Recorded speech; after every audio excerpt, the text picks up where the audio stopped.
Magandang gabi sa inyo mga boss. Mayroon akong gustong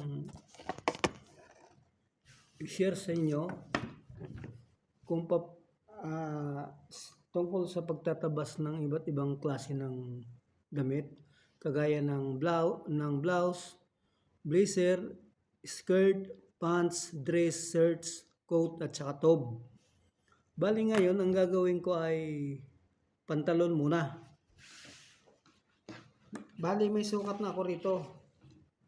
May sukat na ako ng pantalon. Pambabae. Ito ang paha niya ay 1 1/4. Ang crotch niya ay 22. Ang waistline niya ay 31. Ang hips niya ay 36. Ang hita niya ay 21 1/2. Ang tuhod niya ay 16. Ang laylayan niya ay 13. Ang haba niya ay 36. Okay? Bali ang gagawin natin ay guguhit muna tayo ng padiretsong ganyan. Yan. Diretsong ganyan. Tapos, ito, yung paha niya ay tatanggalin na natin. Di ba 1 1/4 yung paha niya. Yung sukat ng 1 1/4 sa tape measure, itatapat natin dito sa guhit na to. Tapos kukunin natin yung crotch. Ilan yung crotch niya? 22. O, yan. 22, ayan o. Sa centimeter. 22 sa centimeter. Tapos, didiretso na tayo dito sa short lang muna ang gagawin natin. Ay, dito lang muna.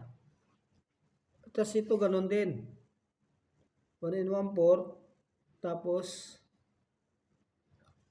22. Ayan. Tapos, guhitan natin to. Yan, guhitan din natin yan. Kagaya ng ginawa natin dyan sa para makita nyo mga pre. Yan. Tapos ngayon, ang gagawin natin ay magmula rito sa dulo nito. Yan, sa dulo nito ng tela. Kukuha kayo ng mga 4 inches. Guhitan yan. Diyan kayo ngayon gagawa ng hips. Di ba ang hips natin ay 36? 36. Bali 1/4 lang gagamitin natin. Ang kalahati ng 36 ay 18, di ba? Ang kalahati naman ng 18 ay 9. Kaya ito, 9 ang kukunin natin. Sa tape measure. 9. Ayan o, 9.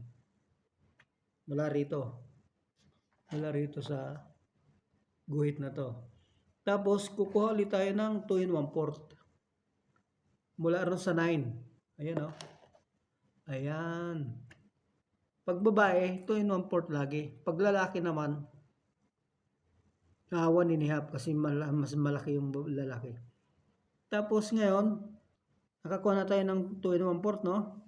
Mula dito sa unang guhit na to, kukuha tayo ng half inch, papasok tayo. Tapos, ito yung magiging crotch ng harap. Tapos dito, lalabas naman tayo ng half inch. Ito naman magiging crotch ng likod. Okay? Hindi, nakuha na natin yan. Kukunin naman natin yung center line mula rito hanggang dito sa ginuhit ko na to. Kalahati. Di ba ang kalahati? Ito 11 1/2.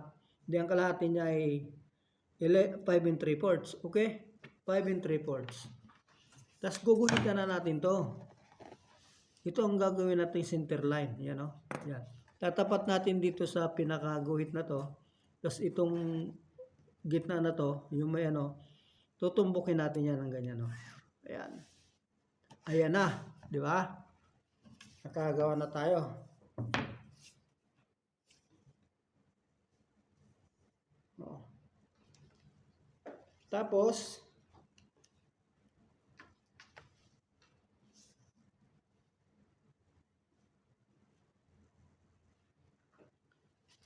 Tapos, kukunin na natin yung waistline. Di ba ang waistline niya ay 31? Hindi pala. Mula pala rito sa center line na to, papasok tayo ng half inch. dito tayo kukuha ng biwang. Dito tayo magmumula ng kuha ng biwang. Bali, ang kalahati ng 31 ay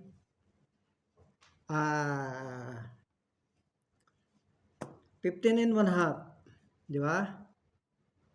15 and 3/4 pala. Mali ako 15 and 3/4. No. Ano lang pala, 15 and 1/2. Sorry. 15 and 1/2. Ito na.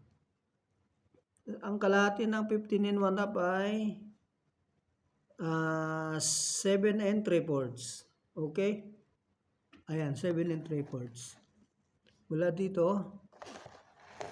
dito, tapos hanggang doon, 7 and 3/4. Ayan na yung waistline ng harap. Bali, guguhitan na natin yan. Nang ganyan. Guhitan na natin yan. Whoops. Tapos ito rin, yung ginuhit natin dito na pangalawa, ito yung magiging crotch ng likod niya. Ayan o. Ayan. Ayan na. Tapos, dito naman, akit ka ng 2 inches mula rito sa guhit na to. Ito na yung magiging crotch mo ng likod. Tapos, mula naman dito, kukunin mo naman ngayon yung baywang na 31. Nasaan yung 31? Ito, 15 and 3/4.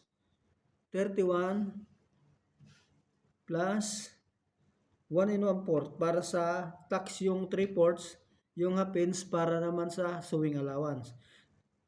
Dito ganon din. 1 inch, side by side half inch ang pakain. Okay? Tapos guhitan natin yan.